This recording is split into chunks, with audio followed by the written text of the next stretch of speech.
안녕하세요, 강영천입니다. 오늘은 그 제목부터가 좀 찝찝한 다이빙 후에 변비를 억지로 해소하면 그게 혹시 감압병이 올 수 있느냐, 뭐 이런 주제의 질문을 제가 받았습니다. 그래서 여기 보면 이렇게 질문하셨어요. 좀 생뚱맞은 줄 알긴 아시네요. 죄송합니다. 예, 좀 생뚱맞은 질문일 것도 같지만 혹시 다이빙을 하고 나와서 바로 변비노가 아니고 변비로 산고를 겪는 경우가 있답니다. 예, 그때마다 본인은 평소와 다르게 그 일 본 다음에 조금 어지럽고 피곤해지는 걸 느낄 때가 있답니다. 이럴 수 있을까요? 감사합니다. 이렇게 질문을 카톡으로 저한테 보내오셨습니다. 이 뭐 지금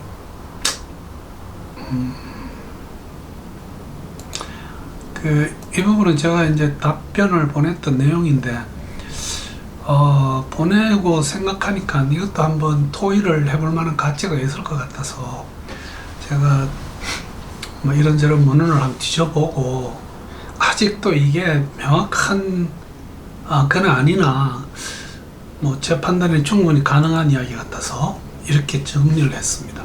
간단하게 다 짚어볼게요. 그 변비가 있을 거고요. 저희들이 이제 변비가 있을 때 해소할 때 어떤 짓을 하는지, 그 다음에 또 이게 다시 한번 PFO 이야기가 나옵니다. 우리가 PFO 혹은 PFO 검사할 때 저희들이 변비 해소할 때하고 비슷한 어떤 그런 짓을 하게 됩니다. 이제 그것이 우리가 스쿠버 다이빙 할 때 요요 프로필을 가지면 어떻게 해서 감압병이 더 많이 오느냐에부터 이제 발살바를 할 때 어떤 일이 벌어지는지, 그 다음에 가능하다면 이 변비의 어떤 예방이 이 다이버하고 관계되는 내용만 국한해서 말씀을 드릴게요. 그래서 이 변비라는 것은 물기가 없는 건조한 대변이 큰 창자에 쭉 모여 있다가 물기는 계속 흡수되고요. 그 다음에 이 딱딱해진 변이 아주 힘들게 저희들이 꺼내야 하는 그런 경우가 변비가 되겠습니다. 실제 변비는 심한 분은 그 자체를 질병으로 봅니다. 그 다음에 저희들 의료보건공단에서도 이 변비를 질병 코드를 잡아놓은 게 있습니다. 그래서 만약에 저희들이 만성적인 어떤 습관적인 변비를 앓는 분들은 적극적으로 대처를 하셔야 됩니다. 대처 방법은 뭐 결국은 여기는 제가 적지 않았지만 사실 제 경우에 예를 들면 요구르트 혹은 유산균, 알약, 가루약 뭐 이런 것들이 상당히 도움이 되는 것 같고, 저는 이렇게 해외에 나가서 한참 동안 우유나 요구르트 계통을 못 먹을 때는 조금 고생하는 그런 경향이 있기는 합니다. 그래서 저희들이 변비를 해소하려면 이제 강력하게 복압을 상승시켜서 쉽게 말해서 힘을 많이 줘야 될 거고요. 그 다음에 또 한 가지 방법은, 이게 병적으로 심한 사람들은 저희들이 그 관장이라는 짓을 합니다. 그 안에다가 그 뭔가를 넣어서 좀 나오기 쉽게 비누칠을 해줍니다. 그런가 하면 이제 약물도 있습니다. 변비 해소 약물 중에는 이 마그밀이 이제 제가 한 번씩 먹었습니다. 근데 지금 뭐 최근에는 유산균 덕택인지 별 문제가 없어가지고 안 먹고 있는데, 뭐 이런 약도 있고요. 지금 제가 이거는 혹시 변비를 앓는 분에게 꼭 소개를 해주고 싶은 그런 차입니다. 그래서 이게 지금 필리핀에서 제가 그 변비 이야기를 하니까 필리핀 현지에서 이거 한번 먹어보라고 해서 권해서 먹었는데 이거 엄청나게 효과가 있습니다. 그 여기 보시면 이게 차로 나오는데요. 센나라고 되어 있고요. 그 밑에 보면 락사티브라고 되어 있어요. 이게 그 설사를 나게 한다는 뜻입니다. 그래서 이거는 분명히 제 경험으로는 효과가 있습니다. 뭐 어떤 분은 먹고 나면 약간의 목통이 옵니다. 근데 그게 심한 건 아니고요. 그 목통이 오고 나서부터 해소가 되는데 경우에 따라서는 장 내에 들어있는 모든 분비물이 다 나오는 것 같다고 할 만큼 효과는 있습니다. 그 복압을 올려야 된다고 했는데 여러분들이 이렇게 변기에 앉아서 복압을 올리실 때는 이것처럼 그 다리를 내리지 마시고요. 다리를 이렇게 위로 올려주면 더 도움이 됩니다. 이거 오늘 별 이야기를 다 하게 되네요. 자, PFO 검사, PFO를 말씀드리지 않을 수 없습니다. 지금까지 제가 PFO 관련 여러 가지 영상을 만들고 페이스북에서 또 PFO 검사를 꼭 받아보시라고 권하고, 실제 아직도 이 다이버 상대로 하는 이 PFO 검사가 경기도 부천에 있는 세종병원에서 실시를 하고 있습니다.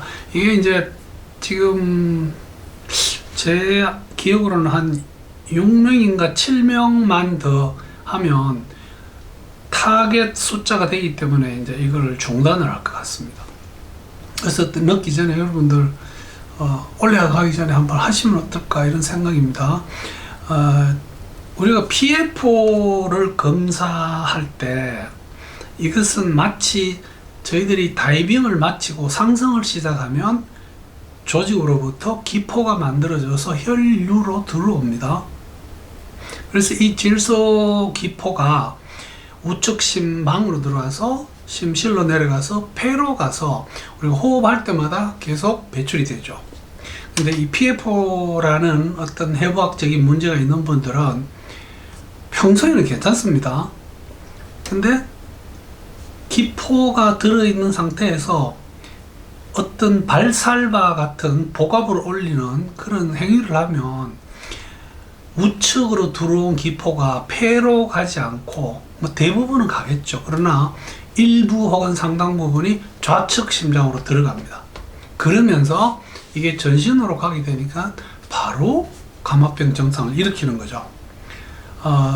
PFO 검사하는 방법은 혈관으로 그 인공적으로 만든 기포를 생리식염수와 공기를 섞어서 주입을 하고, 그것이 심장으로 들어올 때쯤 되면 복압을 올립니다. 처음에는 발살바만 시켰는데 더 힘을 주게 만듭니다. 변비 때처럼요. 이렇게 하면 우측 심방에서 좌측 심방으로 기포가 넘어가는 것이 보이는 사람이 바로 PFO입니다. 원형공 개존증입니다. 혹시 여러분들 처음 들으시는 분은 제 그 유튜브 채널에서 이렇게 PFO 쳐보시면 여러 개 나와 있습니다. 꼭 한번 봐주시면 좋겠네요. 그래서 이 PFO가 어째서 그 감압병을 일으키느냐, 그 내 몸속에 특히 저희들이 기포가 있는 상태에서, 조직에서 혈류로 들어온 기포가 있는 상태에서 이 기포가 폐로 가지 않고 만약에 전신으로 가는 좌측으로 넘어가서 바로 동맥 안에서 기포가 존재를 한다면 이 기포가 가는 곳마다 문제를 일으킬 수 있습니다. 그래서 PFO가 감압병과의 관계는 있습니다. 있어도 제 지론은 정상적인 다이빙 프로필만 유지하시면 괜찮습니다. 제가 굉장히 큰 PFO를 가지고 있습니다. 그러나 아직 한 100회 조금만 지나면 제가 3000번의 다이빙을 합니다. 아직까지도 문제가 없었습니다. 그러나 문제가 이럴 때 이제 생기게 됩니다. 저희들이 상승을 시작하면 내 몸속에서 기포가 조직에서 혈류, 피 속으로 빠져나오게 된다 그랬습니다. 상승을 하다가 밑에 갑자기 다금바리가 지나가서 바위 밑으로 들어가는 걸 봅니다. 그것을 또 다시 잡으러 내려간다든지, 혹은 제가 카메라를 들고 있다가 실수로 떨어뜨립니다. 그러면 저희 집의 최효숙 사장님께서 그것을 다시 주스러 내려갑니다. 이럴 때 압력 평형을 해야 됩니다. 압력 평형은 발살발하게 됩니다. 즉, 이때 흉곽 안에 압력이 높아지면서 좌측으로 들어오는 버블이, 미안합니다. 우측으로 들어온 버블이 좌측으로 가게 되는 겁니다. 그래서 PFO 있는 분들은 절대로 이런 요요 다이빙을 피하셔야 됩니다. 그래서 우리가 다이빙을 마쳤다고 생각하더라도요, 다이빙을 마쳤다고 하더라도 저희들 몸속에 기포는 지금 존재를 합니다. 저희들이 다이빙 후 기포 발생에 대한 테스트 다이빙을 벌써 3번 실시했고, 그 내용들을 역시 제가 유튜브에 올려놨습니다. 기포는 존재합니다. 근데 만약에 그분이 변비를 해소하기 위해서 용을 쓰고 그때 기포가 그냥 가만두면 폐로 가서 다 빠져나갈 것이, 아직도 조금 남아있는 기포가 좌측으로 넘어갔다면 그것에 의해서 감압병 증상을 나타낼 수 있다고 판단됩니다. 그래서 이 모든 것은 우리가 PFO가 있다고 하는 전제로 제가 말씀을 드리는 거고요. PFO는 우리 전체 인구의 4분의 1, 25%가 가지고 있습니다. 여러분 주위에 지금 친구가 쓰는 분 계시면 그 중에 한 분은 정상적으로 PFO를 가지고 있습니다. 그래서 다이버들 중에서도 감압병이 오시는 분들에게 이 검사를 해보면 25%가 아니라 50%가 넘는 검사 결과가 나오기도 합니다. 그래서 PFO는 분명 감압병하고 관계가 있고, 그것을 해소하기 위해서는 잠깐만요.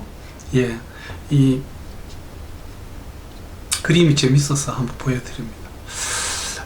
예방 처치하는 방법은 다이빙 하기 전에 미리 해결을 하십시오. 해결하는 방법은 처음에 제가 말씀을 드렸습니다. 여러 가지 방법이 있다 그랬고요.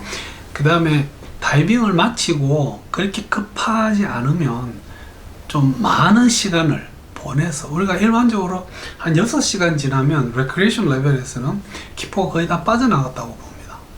그래서 좀 시간이 지난 다음에 용을 쓰시면 이 문제는 해결이 될 것 같습니다. 그래서 제가 오늘